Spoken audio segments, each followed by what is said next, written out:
você que vai fazer o PAS 2 nesse ano. Meu nome é Gustavo Cunha e no vídeo de hoje ele resolveu os itens 68, 69, 70 e 71.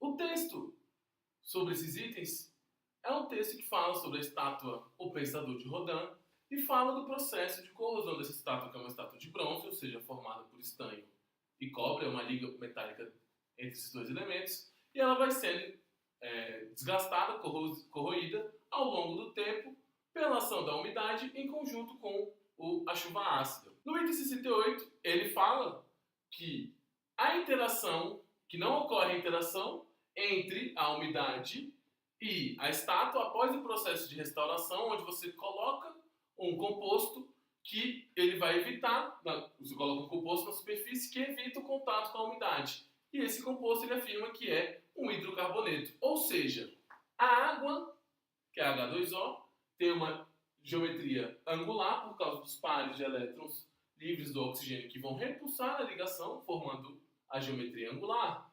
Como o oxigênio é mais eletronegativo que o hidrogênio, ele puxa os elétrons da ligação para próximo de si, criando um polo negativo aqui. E nos hidrogênios nós teremos um polo positivo. Então essa minha molécula é uma molécula polar. Agora, hidrocarbonetos são compostos apolares. Então, polar e apolar não interagem entre si, porque semelhante interage com semelhante. Polar interage com polar e apolar interage com apolar. Com isso, o item 68 está o quê? Certíssimo. Porque a camada que eu coloquei não vai interagir com a umidade, então vai dificultar o processo de corrosão da minha estátua. Vamos agora ao item 69. No item 69, ele fala que o estanho possui um raio menor que o cobre. Estanho e cobre são os dois compostos que estão presentes na minha liga de bronze. Então, se vocês olharem agora na tabela periódica,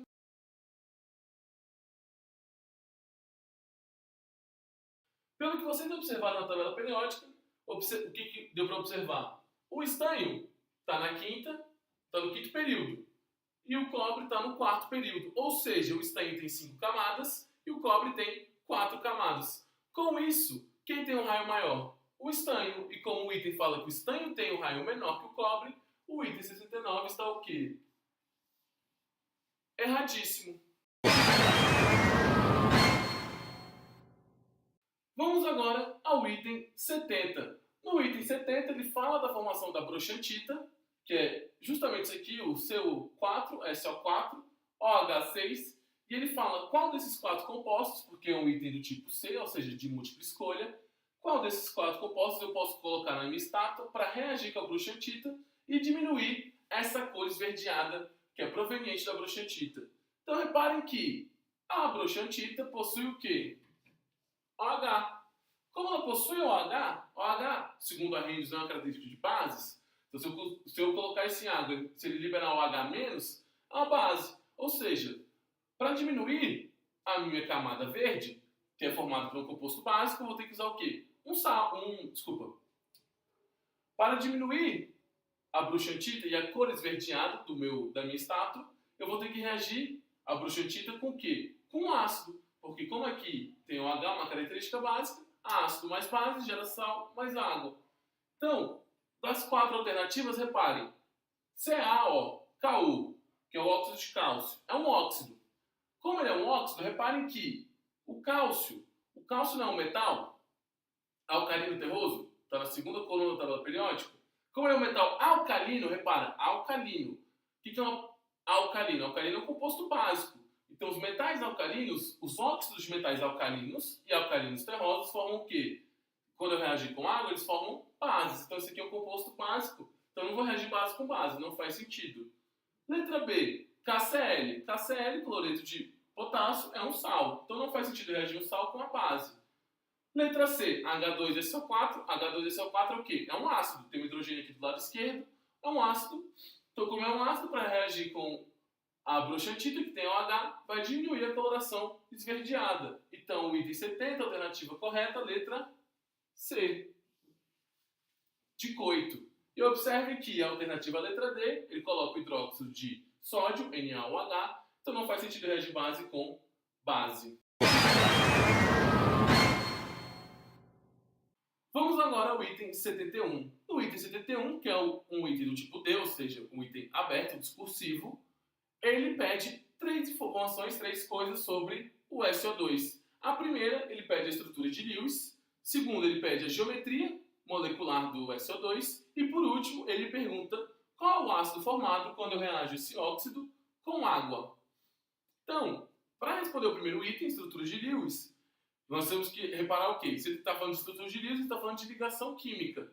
Enxofre e oxigênio. Enxofre é um ametal, oxigênio, ametal. Os dois são ametais, ligação iônica. E além disso, ele falou estrutura de Lewis. Estrutura de Lewis se aplicam mais a compostos covalentes. Então, se eu sei que eles vão fazer ligação covalente, eu preciso saber quantas ligações cada um fará. Ou seja, quantos elétrons, tanto o enxofre quanto o oxigênio possuem em sua camada de valência. Reparem que temos dois métodos de determinar a quantidade de elétrons na camada de valência dos compostos. Primeiramente, eu posso fazer a distribuição eletrônica.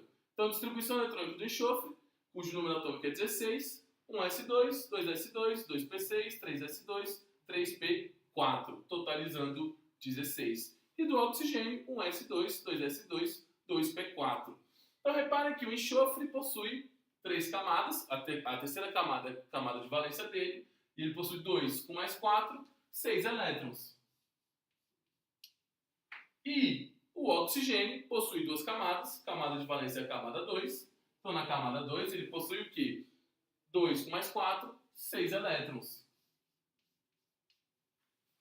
O outro método de determinar a quantidade de elétrons nos elementos químicos basta olhar as famílias da tabela periódica, ou seja, as colunas verticais.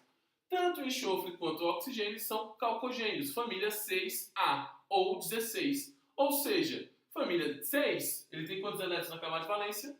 6 elétrons na camada de valência. Segundo a regra do octeto, um átomo para ficar estável deve possuir 8 elétrons em sua camada de valência, ou 2, caso a camada de valência seja a camada 1. Então, como tanto o enxofre como o oxigênio possuem mais de uma camada, eles ficarão estabilizados com 8 elétrons. Então, a estrutura de Lewis vai ser a estrutura com os elétrons, ou seja, SO2, nós temos 3 átomos, um deles vai ter que ficar no meio. O que vai ficar no meio? O enxofre que menos aparece. Então aqui está meu enxofre, vou desenhar xzinhos representando os elétrons, oxigênio, oxigênio, e xzinhos representando os elétrons. Então reparem que enxofre e oxigênio possuem 6 elétrons na camada de valência. Para ficarem com 8 elétrons, precisam fazer o quê? Duas ligações covalentes. Então esse enxofre e esse oxigênio vão o quê? Compartilhar os seus elétrons, ou seja, pá, compartilhou, compartilhou. Ou seja, com isso o oxigênio vai ficar com quantos? 1, 2, 3, 4, 5, 6, 7, 8. O oxigênio está estabilizado. E o enxofre? 1, 2, 3, 4, 5, 6, 7, 8. E o enxofre também está estabilizado. Mas espera aí, não tem um oxigênio a mais? Tem. Como é que esse oxigênio vai ficar estabilizado? Repare que enxofre e oxigênio já estão, ok, satisfeitos de elétrons. Como esse enxofre já está estabilizado, ele pode ser o quê? Ele pode ser brother e compartilhar dois de seus elétrons, ou seja, um par de elétrons, com o oxigênio, fazendo uma ligação coordenada, ou coordenada dativa. Então, o enxofre vem aqui e compartilha dois de seus elétrons, um par de elétrons. Essa é a minha estrutura de Lewis. Se eu fosse fazer os tracinhos, ficaria o quê? S, dois tracinhos O, S, um tracinho oxigênio. Então, S, dois tracinhos O e S, tracinho oxigênio. Antigamente, representava-se a dativa com uma seta. Hoje em dia, essa representação não mais se aplica. Então, a estrutura de Lewis está aqui representada. Segunda coisa que ele pede, a geometria. Então, geometria, nós reparem aqui, temos um átomo central e dois ligantes. Então, quando temos dois ligantes a um átomo central, duas possibilidades de geometria. Linear, ou seja, uma forma de linha, ou angular, uma forma de ângulo. O que vai determinar se o meu composto vai ser angular ou linear? Os pares de elétrons livres. Reparem que o enxofre, ele utilizou 4 dos seus 6 elétrons. Não sobrou um par de elétrons? Então, como tem um par de elétrons, os elétrons não são cargas negativas, e as ligações covalentes não são formadas por elétrons que também são negativos, carga negativa com carga negativa vai fazer o quê? Se repelir. Ou seja, minha estrutura do SO2 tem uma geometria angular. E a terceira coisa que ele pediu é que ácido é formado através da reação do SO2 com água, ou seja, SO2 mais água vai formar o meu H2SO3, meu ácido sulfuroso. Então reparem que SO2 mais água formou H2SO3, um enxofre, 3 oxigênios, 2 hidrogênios da água e 2 hidrogênios do ácido. Então, item 71 seria mais ou menos essa forma de resolução. Confiram depois o gabarito do CESP definitivo como eles gostariam que fosse respondido. Mas acredito eu que está mais ou menos similar ao que eu acabei de explicar.